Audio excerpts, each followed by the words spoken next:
ஒரு சின்ன ஜெபம். வல்லமையான பிதாவே, எங்களோடு பேசும், எங்களை உயிர்ப்பியும், தேவனுடைய ராஜ்யத்திற்கு நேரம் எங்களை நடத்தும், வழி நடத்தும். இயேசு மூலம் ஜெபிக்கிறேன் ஜீவன் உள்ள தகப்பனே.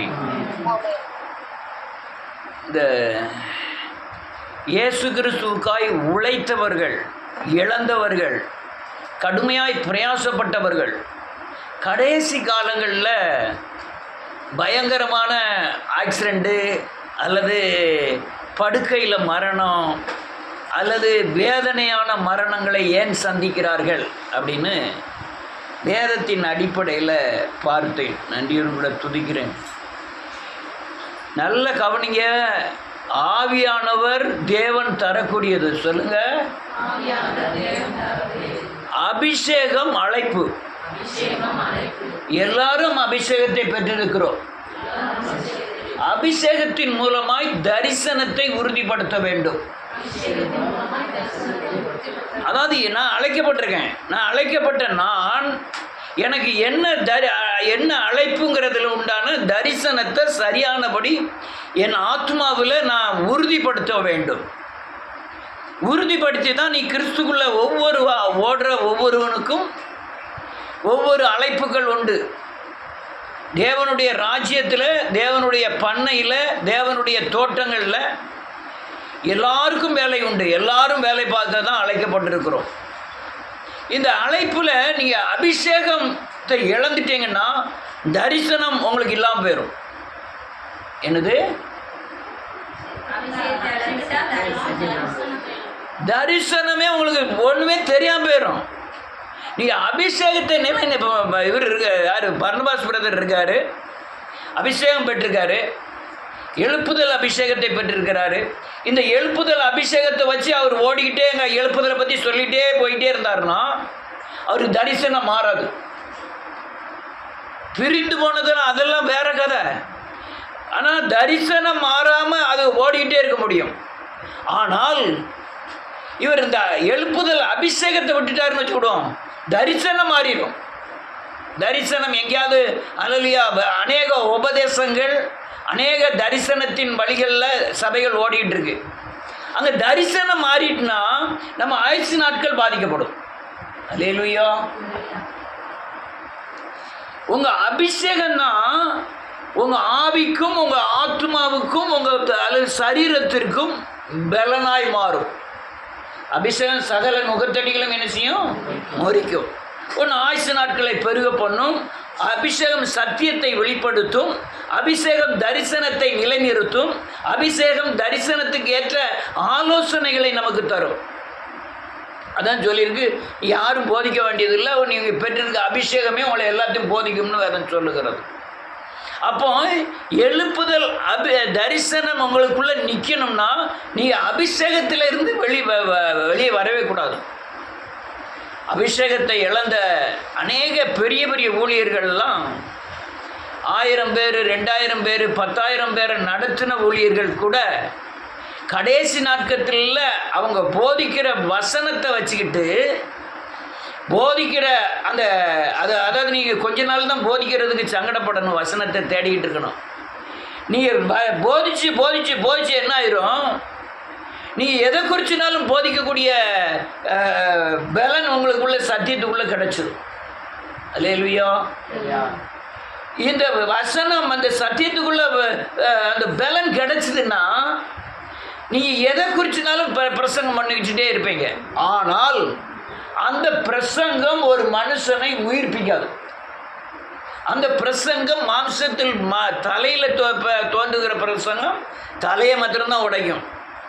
ஆத்மாவில் தோன்றுகிற ஒரு பிரசங்கம் ஆத்மாவை சீர்படுத்திவிடும்.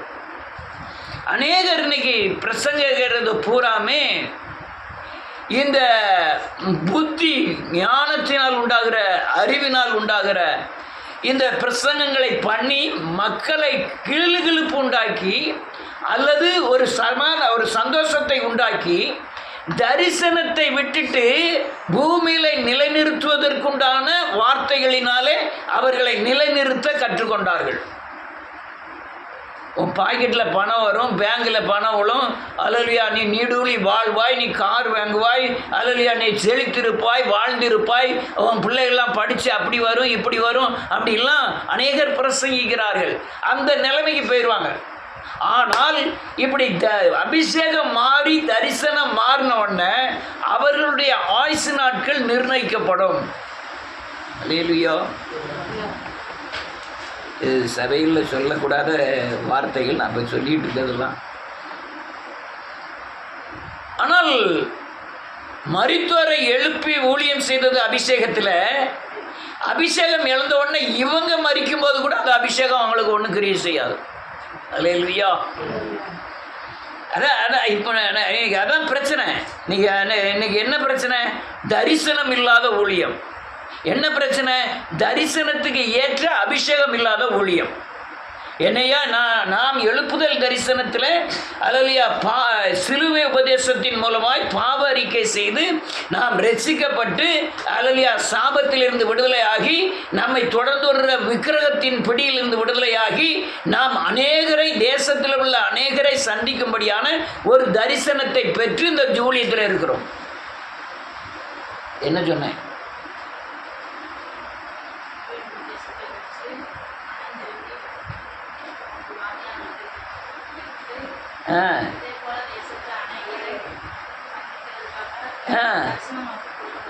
எல்லாரும் கவனிக்கணும். கவனிக்கிறதுக்காக நீ என்ன கேட்டுக்கிட்டதேன். இல்லைன்னா நான் பாட்டில் கத்திக்கிட்டே இருந்துட்டு எனக்கு மட்டும் நான் பிரசங்கம் பண்ணிட்டு போய் ஒரு பிரயோஜனம் கிடையாது. அல்லேலூயா. இந்த அபிஷேகம் இழந்துட்டீங்கன்னு வச்சுக்கணும். இழந்த பொண்ணை நம்முடைய சாவின் காலங்கள், நம்முடைய கடைசி காலங்கள் ரொம்ப கொடுமையாய் போய் முடியும். மரண படுக்கையில் முடியும், அல்லது ஆக்சிடென்ட்டில் முடியும், அல்லது தற்கொலையில் முடியும். அந்த அபிஷேகத்தின் தன்மை உங்களை பாதுகாக்க. ஆனால் நீங்கள் அபிஷேகம் பெற்றிருந்தீங்கன்னு வச்சுக்கிடுவோம். நீங்கள் அல்லேலூயா ஆக்சிடென்ட் வரையும் போனாலும், நீங்கள் ஐசியூ வார்டுக்கு போனாலும், நீங்கள் சாவின் விளிம்பில் போனாலும் அபிஷேகம் உங்களை விடுதலை ஆக்கிடும். அல்லேலூயா. அபிஷேகம் சகல நுகத்தடிகளும் என்ன செஞ்சிடும்? மறிச்சிடும். அல்லேலூயா. அபிஷேகம் மன தெளிவை கொடுக்கும். அபிஷேகம் வேத வசனத்தில் மறைந்திருக்கிற கருப்பொருளை வெளிப்படுத்தும். அபிஷேகம் தரிசனத்தை நிலைநிறுத்தும். அபிஷேகம் சிலுவை உபதேசத்தை தெளிவுபடுத்தும். ஏன்னு கேட்டால் நம்முடைய உபதேசம், நம்முடைய தரிசனம் சிலுவை உபதேசத்தின் மூலமாக ரட்சிப்போம். அல்லேலூயா. இது நான் சொல்கிறது எத்தனை பேருக்கு புரியுதுன்னு தெரியல. கேட்குறவங்க கேட்டுக்கிடுங்க இயேசுவின் நாமத்தினாலே. அபிஷேகம் பெற்ற 4 பேருடைய மரணத்தை உங்கள்கிட்ட நான் சொல்ல விரும்புகிறேன். நல்ல அபிஷேகம் பெற்றவர். அல்லேலூயா. நன்றியோடு கூட துதிக்கிறேன். அல்லேலூயா. முதல் ராஜா, இஸ்ரவேலுடைய முதல் ராஜா யாரிலிருந்து வருவாங்க? யூத கோத்திரத்திலிருந்து வருவார் தான் ஆண்டவர் சொன்னார். ஆனால் யூத கோத்திரத்திலிருந்து வராமல் பென்யமின் கோத்திரத்திலிருந்து தான் முதல் ராஜா சவுல் ராஜா வந்தார். ஏன் அல்லேலூயா யூத கோத்திரத்திலிருந்து வரலன்னா, யூதா பண்ணின தவறினாலே தன் மருமகள் மூலமாய் குழந்தை பெற்றதுனால அவங்க 10 தலைமுறைக்கு அல்லேலூயா ஆலயத்துக்குள்ளே வரக்கூடாதுன்னு ஒரு சட்டம். அதனால் 10வது தலைமுறை வரும்பொழுது இவங்க ராஜாவை கேட்கிறார்கள். உடனே தேவன் ராஜாவை கொடுக்கணும். அவனெல்லாம் அவர் அல்லேலூயா நன்றியோடு கூட துதிக்கிறேன். பென்ஜமின் கோத்திரத்திலிருந்து சவுலை தேர்ந்தெடுத்து ராஜாவாய் மாற்றினார். ரொம்ப அழகுள்ளவன் வேதம் சொல்லுகிறது. எல்லாரை காட்டிலும் வளர்ச்சியானவன். அல்லேலூயா. நல்ல செல்வந்தன். அல்லேலூயா. யுத்த வீரன். எப்படி ஒரு தகுதியான ஒரு சவுல் ராஜா. சவுல் ராஜாவை ஏற்படுத்தின உடனே அவனுடைய தரிசனம் இஸ்ரவேல் ஜனங்களை நடத்த வேண்டும் சொல்லிதான் சாமுவேலை கொண்டு தேவன் அபிஷேகம் பண்ணினார். அபிஷேகம் மற்ற சவுல் ராஜா என்ன பண்ணிட்டான்? அல்லேலூயா சாமுவேல் வருவதற்கு நேரம் ஆனவுடனே அல்லேலூயா நன்றியோடு கூட துதிக்கிறேன், அவனே பலிபீடத்தில் ஏறி ஆராதனை நடத்த ஆரம்பிச்சிட்டான். பெரிய தவறு பண்ணிட்டான். அது மட்டுமல்ல, அல்லேலூயா இந்த அல்லேலூயா நன்றியோடு கூட அவங்க யார்? மோவாபியரா?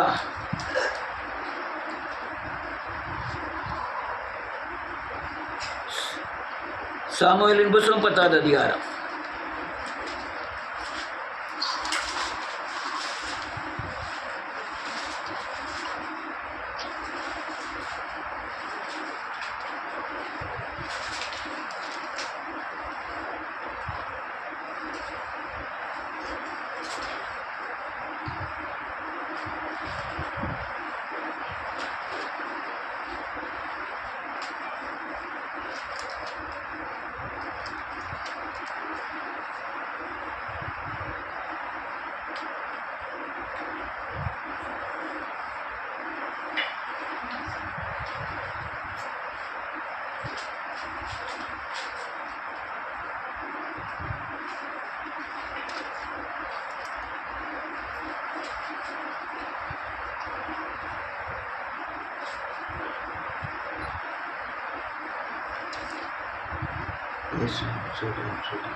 பெலிஸ்தர் தானே அழிக்க சொன்னாரு.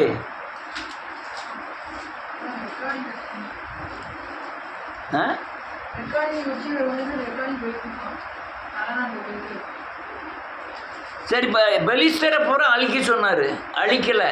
ஆடு மாடுகள் எல்லாம் தனியாக எடுத்து வச்சுட்டான். உடனே ஆண்டவர் அல்லேலூயா சாமுவேலை கொண்டு போய் அவனை அல்லேலூயா கண்டித்தார். உன்னுடைய அபிஷேகம் உன்னை விட்டு போயிட்டு நான் வேற ஒருத்தனை ராஜாவாக மாற்றிட்டேன், நீ தேவனுக்கு உகந்த காரியத்தை செய்யலை அப்படின்னு சொல்லி அவன் அபிஷேகத்தை இழந்துட்டான். இழந்ததுனால எப்படி இறந்தான் பாருங்க. 1 சாமுவேலின் புத்தகம் 31வது அதிகாரம் 1, 2, 3 வசனங்களை வாசிப்போம். நிறைய வாசிக்க 31 கொஞ்சம் வேகமாக வாசிப்போம், அடுத்த கட்டத்துக்கு போகணும்.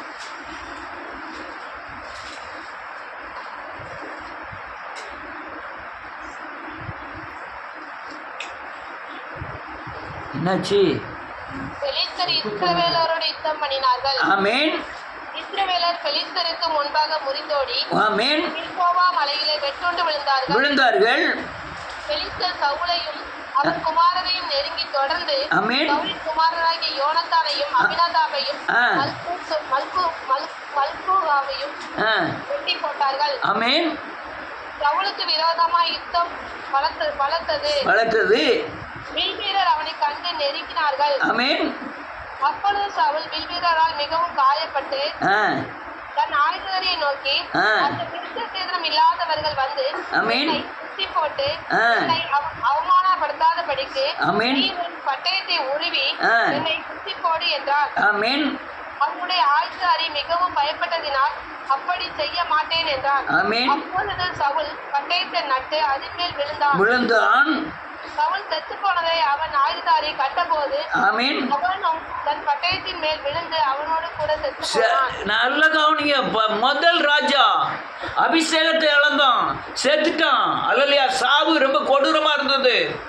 அல்லேலூயா. நியாயாதிபதியின் புத்தகத்தில் நீங்க அல்லேலூயா நன்றியோடு சிம்சோனை குறித்து வாசிச்சீங்கன்னா ரொம்ப பலசாலி, சிங்கத்தை ஆட்டுக்குட்டியை போல கிழித்து போட்டவன், பராக்கிரமங்களை செய்தவன். அபிஷேகம் அவனை விட்டு போயிட்டு அல்லேலூயா அந்த 2 தூணையும் தள்ளி 3000 பேரை கொண்டு அவனும் உள்ள விழுந்து செத்து போயிட்டான். அது யூதாஸ் எடுத்துக்கிட்டுங்க, அபிஷேகம் பெற்றவன். 12 பேர்ல இவனும் தேவனோட அல்லேலூயா சீசரோட அபிஷேகம் பெற்றவன். 4 கொண்டு செத்து போனான்னு வேற சொல்லுகிறது. அல்லேலூயா.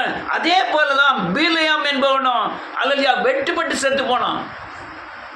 நான் இதெல்லாம் எதுக்கு சொல்ல வரேன்னா, உங்கள் அபிஷேகம் உங்களுக்குள் இருக்கும் வரை தான் உங்களுக்கு பாதுகாப்பு. அபிஷேகம் இருக்கும் வரை தரிசனம் இருக்கும். தரிசனம் இருக்கும் வரை ஆவியானவர் உங்களோடு கூட இருப்பார். ஆவியானவர் அபிஷேகமும் ஆவியானவரும் நீங்கள் தரிசனத்தில் நடத்துவதற்கு தான், தரிசனத்தில் நடக்கவும் அநேகரை நடத்துவதற்கு தான் ஆவியானவர் கொடுக்கப்படுகிறார், அபிஷேகம் கொடுக்கப்படுகிறது. அபிஷேகம், இந்த அபிஷேகம் உங்களை தரிசனத்துக்கு உண்டான ஆலோசனைகளையும் தரிசனத்துக்கு உண்டான வசனங்களையும் போதித்து உங்களை அல்லேலூயா தரிசனத்துக்கு நேராக நடத்தி செல்லும். நம்ம தரிசனம் என்ன?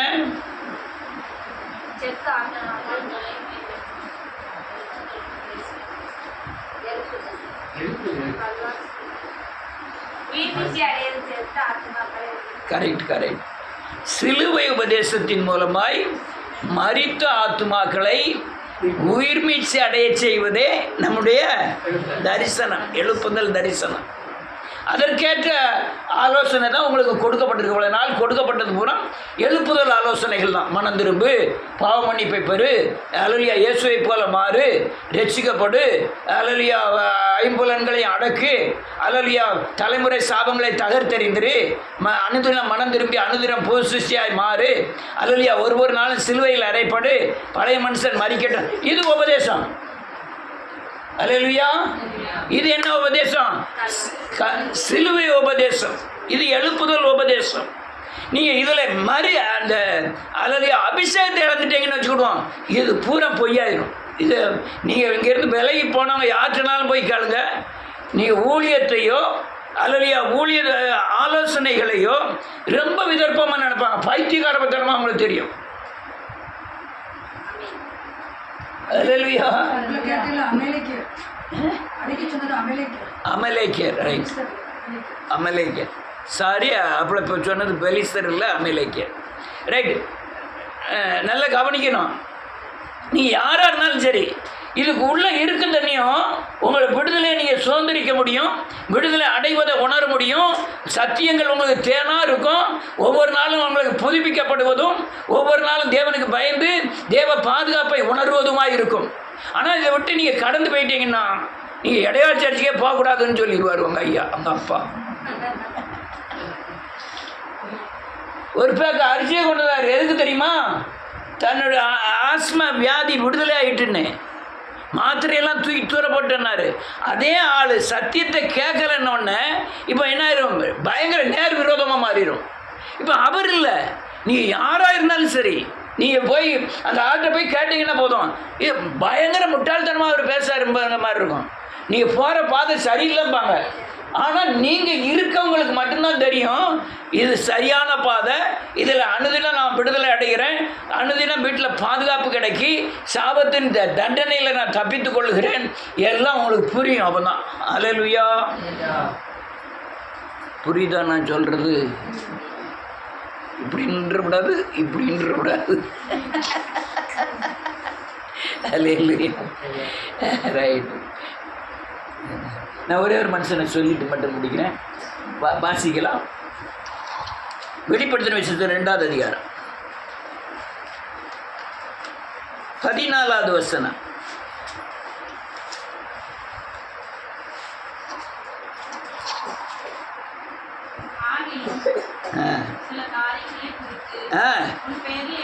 எனக்கு குறை உண்டு, விக்கிரங்களுக்கு படைத்தவளை புசிப்பதற்கும் வேசித்தனம் பண்ணுவதற்கும் ஏடரலை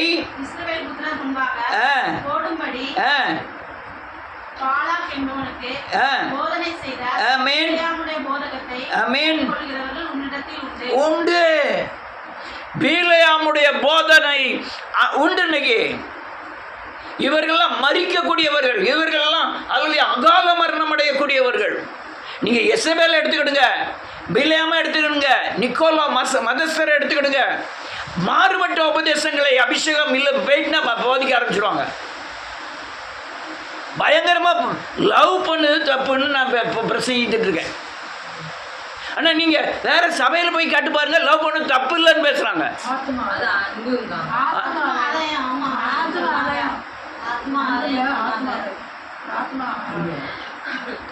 எது அன்பு? ஒரு மனிதனுக்காக ஜீவனை கொடுப்பது அன்பு. ஆனா அது லவ் எல்லாம் அன்பு கிடையாது.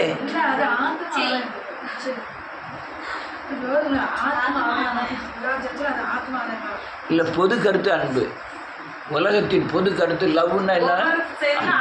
அன்பு. உலகத்தின் பொது கருத்து அன்பு. கிறிஸ்துவுக்கு ஆத்ம ஆதாயம். இப்போ நான் பேசுறேன், இது மாமிச இச்சை. ஒருத்தருக்கு ஒருத்தர் கண்கள் பார்த்து ஒவ்வொருத்தர் சரீரத்தை இச்சிக்கிறதா அன்பு காதல்னு பேசுறேன். இப்போ என்ன ஆகும், நீங்க இங்க இருக்கும் தண்ணி நான் சொல்றது கரெக்டுங்கிற மாதிரி தெரியும். நீங்க வேற இடத்துக்கு போயிட்டீங்கன்னா, இவர் தப்பாலாம் சொல்லிட்டாரு அன்னைக்கு, அன்பு எவ்வளவு பெரிய அன்பை போய் இதை இப்படி சொல்லிட்டாரு. அல்லேலூயா. இதான் உபதேசங்கள்லாம் அப்படியே அப்படியே மாறிடும். அபிஷேகம் பெற்றவன் தான் உபதேசம் மாறுது. யாரு? ஆகாப் மனைவி எசபேல் சொல்றா, வேசித்தனம் பண்ணது தப்பு இல்லைங்க. யாரு? ஆகாப் ராஜா, யூத ராஜா. அல்லேலூயா. அந்த உபதேசம் எல்லாம் மாறிடும். பீலேயாமோட உபதேசத்தை பார்த்தீங்கன்னா, விக்கிரகங்களுக்கு படைத்தவர்களை புசிப்பது தவறல்ல. அல்லேலூயா. நன்றியோடு கூட துதிக்கிறேன்.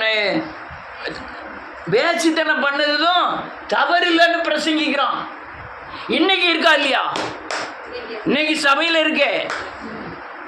இன்னைக்கு ஏகப்பட்ட சபைகள்ல இருக்கு. ஒரு திருநெல்வேலியில் ஒரு பாஸ்டருக்கு 5 பையன், 5 பையனை லவ் பண்ணி தான் கல்யாணம் முடிச்சுவாங்க. ஏன் பெரிய பெரிய ஊழியர் இப்போ இதில் பேசுகிறாங்களே, அவங்க பிள்ளைகள் பூராமே லவ் பண்ணி தான் கல்யாணம் முடிச்சுருக்காங்க.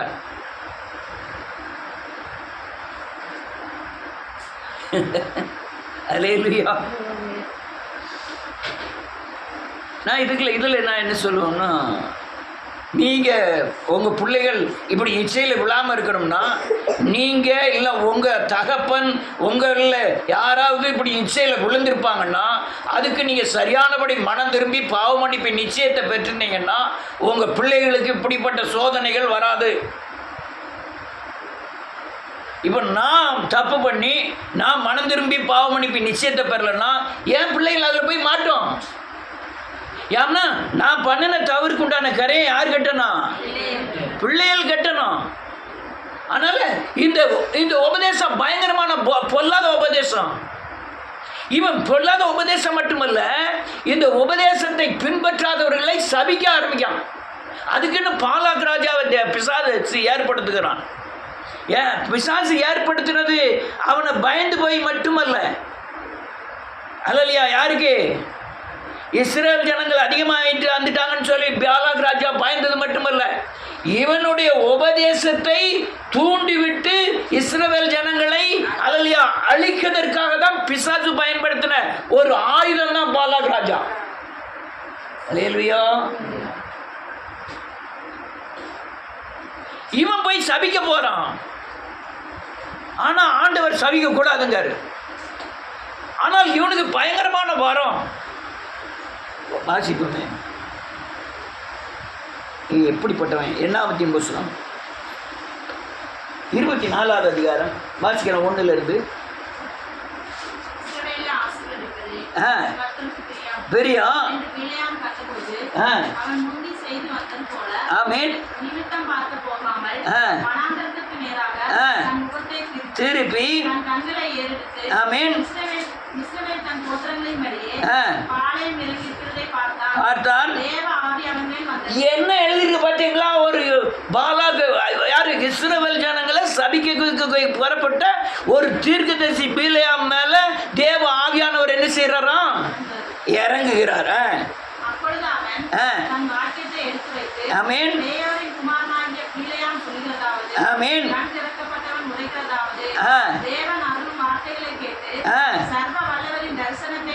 ஆமென் ஆமென்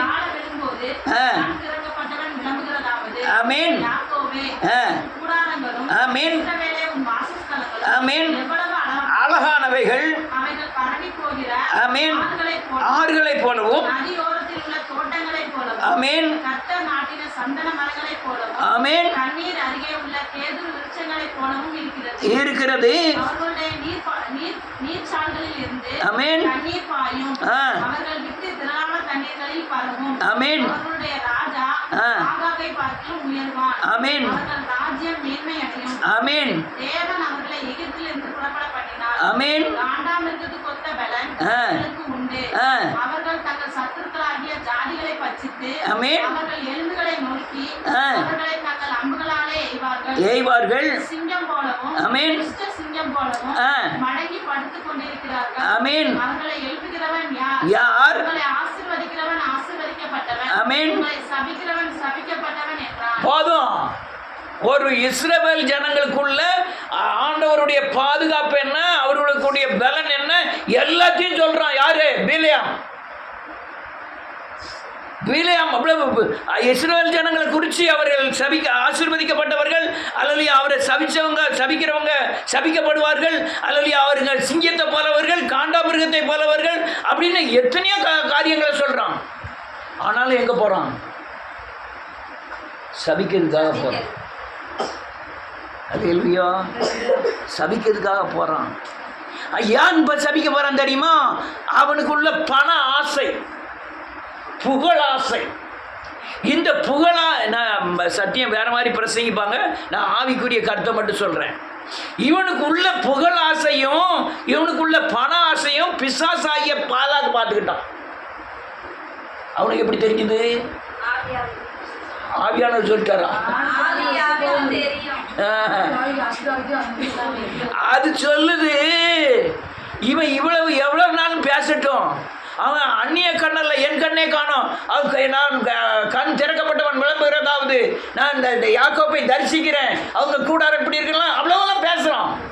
பேசினாலும் என் பாலாக்கு பேய் சொல்லுது, நீ எவ்வளவு நாளும் பேசுடா தம்பி, உனக்குள்ள 2 பேய் இருக்கு எனக்கு தெரியும், அந்த பேயை வச்சு நான் உன்னை மடக்கிடுவேன்.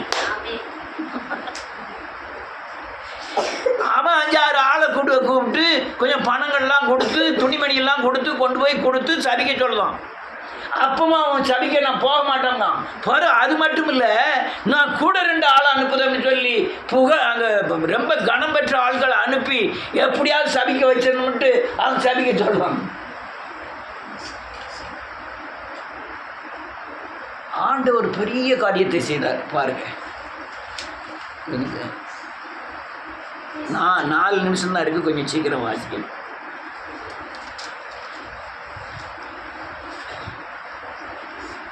23வது வசனத்திலிருந்து 22வது அதிகாரம் 23வது வசனத்திலிருந்து 22வது வசனத்திலிருந்து வாசிக்கலாம். அவன் போகிறனாலே தேவனுக்கு கோபம் உண்டது. கர்த்தருடைய தூதனானவர் அவனுக்கு எதிராளியாக நின்றார். அவன் கழுத மேல போகும்போது எதிர்த்தால தேவ தூதனை அனுப்பிட்டார் கர்த்தர். அவன் தன் கழுதை மேல் ஏறி போனான். அவன் வேலைக்காரர் 2 பேரும் அவனோடு இருந்தார்கள். கர்த்தருடைய தூதனானவர் உறவின பட்டயத்தை தம்முடைய கையில பிடித்துக் கொண்டு வழியில நிற்கிற கழுதையை கண்டு வழியை விட்டு வயலில் விலகி போயிட்டு, கழுதை வழியில் கழுதை வழியில் திருப்ப பிலேயாம் அதை அடித்தான். கர்த்தருடைய தூதனானவர் இருபுறத்திலும் சுவர் வைத்திருந்த திராட்சை தோட்டங்களின் பாதையில போய் நின்றார். கழுதை கர்த்தருடைய தூதனான கண்டு சுவர் ஓரமா ஒதுங்கியது. பிலேயாம் காய சுவரோடு நெருங்கிட்டு திரும்பவும் அதை அடித்தான். என்ன எழுதிருக்கு பாருங்க, தேவ தூதன் வந்து நிற்கான். அவன் நல்ல முக்கு சந்தில் வந்து நின்றுக்கிட்டான். அதுக்கப்புறம் போக வழி இல்லை. கழுதைக்கு கண்ணு தெரியுது, பிலேயாமுக்கு ஏன் கண்ணு தெரியல. உள்ள என்ன இருக்கு? பிசாசு இருக்கு, தீர்க்கதரிசியாவும் இருக்கும். உள்ள பேயும் இருக்கு, தீர்க்க தரிசனமும் சொல்லுவான். ஆனா செய்ய போற காரியம் கிறிஸ்துவ பிள்ளைகளுக்கு விரோதமாய் சாபமிட போறோம். கழுதையில போறோம், கழுதைய மறிக்காரு, பெரிய பட்டயத்தை வச்சுக்கிட்டு தேவ தூதர் மறிக்காரு, போட்டு நெருக்குதான். உடனே இவனுக்கு பயங்கர கோவம் வந்துட்டு கழுதைய போட்டு அடிக்காம பார்க்கணும், பயங்கரமா அடிச்ச உடனே கழுதை பேச ஆரம்பிக்கு. அப்புறம் போய் வலதுபுறம் இடதுபுறமும் வழியெல்லாம் நெருக்கமான இடத்துல நின்றான். கர்த்தருடைய தூதனை கண்டு பிலேயாம் கீழ் படுத்துக் கொண்டது. பிலேயாம் கோபம் கொண்டவனாகி கழுதை தடியினால் அடித்தான். உடனே கர்த்தர் கழுதின் வாயை திறந்தார். பிலேயாமை பார்த்து, நீர் என்னை இப்பொழுது 3 தடவை அடிக்கும்படி நான் உமக்கு என்ன செய்தேன் என்றது. அப்பொழுது பிலேயாம் கழுதை பற்றி, நீ என்னை பரியாசம் பண்ணி கொண்டு வருகிறாய், என் கையில் ஒரு பட்டயம் மாத்திரம் இருந்தால் இப்பொழுது உன்னை கொன்று போடுவேன் என்றார். என்ன பாருங்க, இவ்வளவு நாள் கழுதை பேசவே இல்லை. கழுதை பேசுவான், ஆனா நீங்க பேசுது என்ன? கழுதை பேசுதுன்னு அவன் என்ன செய்யல நினைக்கல. அவனுடைய ஒரே நோக்கம் என்ன? அவங்கள போய் சபிச்சுட்டு இவன்கிட்ட பணம் வாங்கணும், புகழை வாங்கணும். அல்லேலூயா. ஒரே வழி. அல்லேலூயா. பிலேயாமோட போதனை இன்னைக்கு அதான். கண்ணு தெரியல, ஆனா தீர்க்கதரிசி. கண்ணு தெரியல, அல்லேலூயா. ஆட்களை எவ்வளவு பேர் இருந்தாலும் நீ சபிச்சு நாசமா போங்க, பிரச்சனை இல்லை. அவங்களுக்கு தேவை பணம், புகழ். பணம், புகழ். அடுத்த என்ன இருக்கு? கழுதை பிலேயாமை நோக்கி, நீர் என்னை கை கொண்ட காலம் முதல் இந்நாள் வரைக்கும் நீர் ஏறின கழுதை நான் அல்லவா? இப்படி உமக்கு எப்பதாகி நான் செய்து உண்டா என்றது. அதற்கு அவன் இல்லை என்றான். அப்பொழுது கர்த்தர் பிலேயாமின் கண்களை திறந்தார். வழியில் இருந்த முறிந்த பட்டயத்தை தம்முடைய கைகளை பிடித்திருக்கிற கர்த்தரின் தூதனை அவன் கண்டு கரை விழுந்து முகப்புறம் விழுந்து பாய்ந்தான். போதும், ரொம்ப வாசிக்கணும், இப்ப நேரம் இல்லை. ஒரு வாசனம். கர்த்தரை தூதனாக அவனை நோக்கி, நீ உன் கழுதை இதனோடு 3 நேரம் அடித்தது என்ன?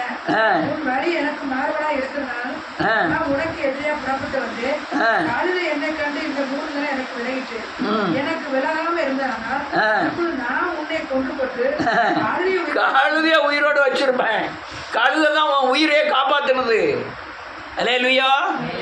ஆனா ஆண்டவர் எவ்வளவு இறக்கம் உள்ளவரா இருக்காரு. பிலேயாம் சாகக்கூடாதுன்னு ரொம்ப இறக்கம் உள்ளவராக இருக்காரு. எப்படியா புத்தி சொல்லணும்னு கழுதையை வச்சு பேசுறாரு. பேசாத கழுதை பேசுதுங்கிற எண்ணமே இல்லை. இவனுக்கு ஒரே நோக்கம், அல்லேலூயா, போய் அங்கே போய் புகழை வாங்கணும், பணத்தை வாங்கணும். அல்லேலூயா. அந்த சபிக்கப்படுற ஜனங்கள் இஸ்ரவேல் ஜனங்கள். இவன் இஸ்ரவேல் தீர்க்கதரிசி. அவன் எதிரி பாலாக்கு. அவன் வேற இதுக்காக வாரன். அவன் பேச்சை கட்டிட்டு இப்படி செய்ய போறான். அல்லேலூயா. நம்ம மரணம் எப்படி இருக்கணுங்கிறத நம்ம அபிஷேகம் தான் நிர்ணயிக்கும். உங்கள் அபிஷேகத்தை நீ சரியானபடி காத்துக்கிட்டீங்கன்னா உங்கள் மரணம் நல்லா இருக்கும். உங்கள் அபிஷேகத்தை மாத்திரம் நீங்கள் ஓட்ட விட்டுட்டீங்கன்னா அல்லேலூயா எல்லாம் நாசம். ஒவ்வொரு ஆள் சாகுத நேரத்தில் போய் தான் பிடிக்கிறாரு. அநேகருடைய மரணத்தை பார்த்துருக்கேன்.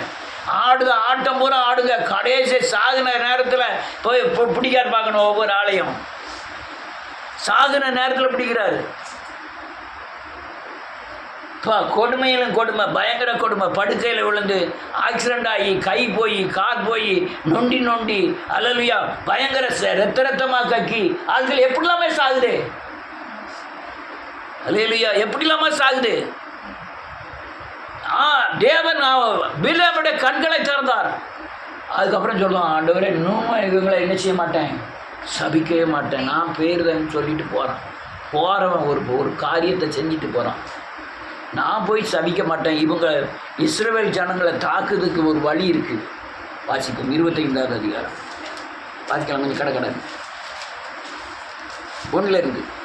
இஸ்ரவேல் சீட்டிலே தங்கியிருக்கையில் ஜனங்கள் மோவாபின் குமார்த்திகளுடன் வேசித்தனம் பண்ண தொடங்கினார்கள். ஆமென். அவர்கள் தங்கள் தேவனுக்கு இட்ட பலிகளை விருந்து உண்ணும்படி ஜனங்களை அழைத்தார்கள். ஜனங்கள் போய் புசித்து அவர்கள் தேவனை பணிந்து கொண்டார்கள். இப்படி இஸ்ரவேலை பாகால் பெயரை பற்றி கொண்டார்கள். அதனால் இஸ்ரவேல் கர்த்தருடைய கோபம் மூண்டது. கர்த்தர் மோசேயை நோக்கி, கர்த்தருடைய உக்கிரமான கோபம் இஸ்ரவேலை விட்டு நீங்கும்படி நீ ஜனங்களின் தலைவர்கள் எல்லாரையும் கூட்டிக் அப்படி செய்தவரை சூரியனுக்கு எதிராக கர்த்தருடைய சமூகத்தில் தூக்கி போடும்படி செய்கின்றார். ஆமென். அப்படியே மோசே இஸ்ரவேல் நியாயங்களை நோக்கி, நீங்கள் அவரவர் பாகால் பெயரை பற்றி கொண்ட உங்க மனிதரை கொன்று போடுங்க என்றார். ஆமென். அப்பொழுது மோசே இஸ்ரவேல் புத்திரர் சபையார் அனைவரும் ஆசாரிப்பு கூடார வாசலுக்கு முன்பாக அழுது கொண்டு நிற்கையில் அவர்கள் கண்களுக்கு முன்பாக இஸ்ரவேல் புத்திரர் ஒருவன் ஒரு மீதியான ஸ்திரியை தன் சகோதரத்தில் அழைத்துக் கொண்டு வந்தான். ஆமென். அதை ஆசாரியனாகிய ஆரோன் குமாரனான எலியாசிர் மகன் பினெகாஸ் கண்டபோது அவன் நடுச்சபையில் இருந்து எடுத்து ஒரு ஈட்டியை தன் கையில் பிடித்து இஸ்ரவேலாகிய அந்த மனிதன் வேசித்தனம் பண்ண அறையில் பின்னாலே இஸ்ரவேல் மனிதன் அந்த ஸ்திரீமாகிய இருவருடைய வயிற்றில் ஈட்டியை முடிப்பாக அவருடைய குத்தி போட்டான். போதும், ஒரு நிமிஷம் உண்டான வாதிப்பு அதை நின்று போயிட்டு அவன் போகும்போது ஒரு ஐடியா சொல்லுதான்.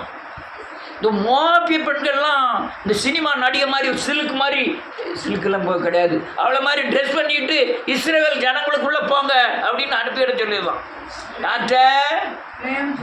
பாலாக் ராஜாட்ட சொல்லுதான். பிலியாம் சொல்கிறான், உங்கள் பெண்களை அலலியா இச்சைக்கு தூண்டக்கூடிய ட்ரெஸ்ஸை போட்டுக்கிட்டு இஸ்ரேல் ஜனங்களுக்குள்ளே போச்சிடல அப்படின்ட்டான்.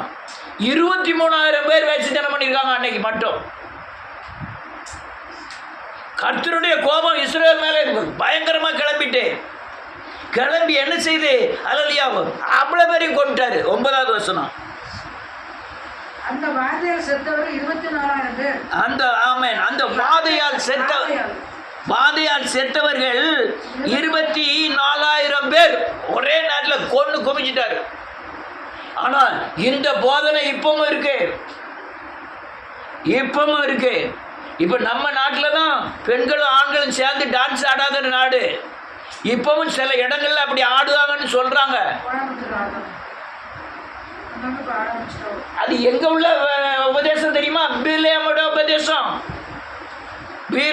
உபதேசம். அல்லையா, வேசித்தனம் பண்ணா தப்பு இல்லைன்னு வைக்கிற பிலேயாமோட உபதேசங்கள். அல்லையா, விபச்சாரம் பண்ணது தப்பு இல்லைன்னு பேசுற பிலேயாமோட உபதேசம் கிறிஸ்துக்குள்ள பகிரங்கமாய் வெளியாயிட்டு.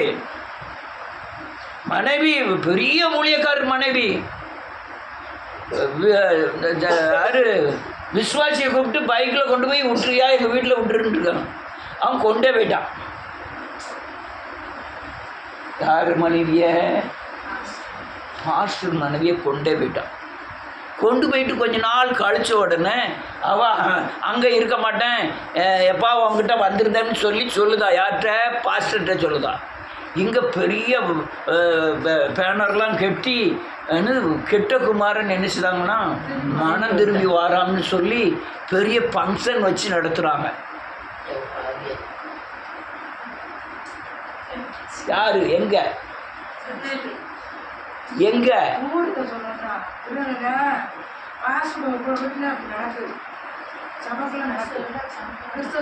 சர்ச்சில் சொல்லுதே.